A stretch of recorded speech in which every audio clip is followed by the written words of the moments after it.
बारह दिन के बरहियो बरहियो ना बीतेला हो।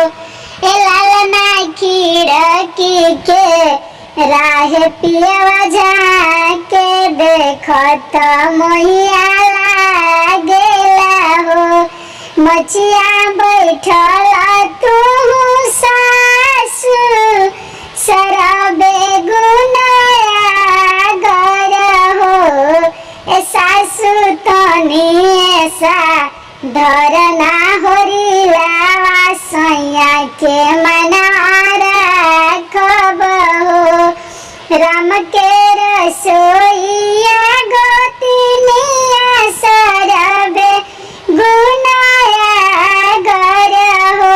ए गोतिन तनी ऐसा धरना होरिला सैया के मनारा खब हो।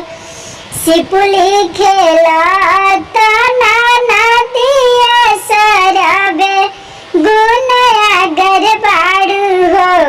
ननदो तनी ऐसा धरना भतीजावा भैया के मनारा खब हो।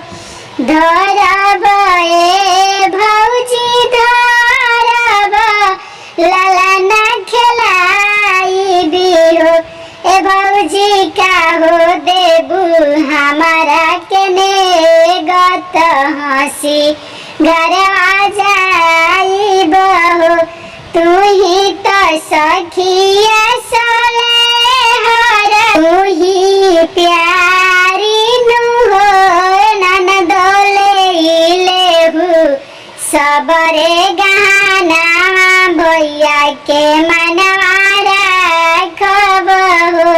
ए ननदोले नाले सबरे गहना भैया के मनवारा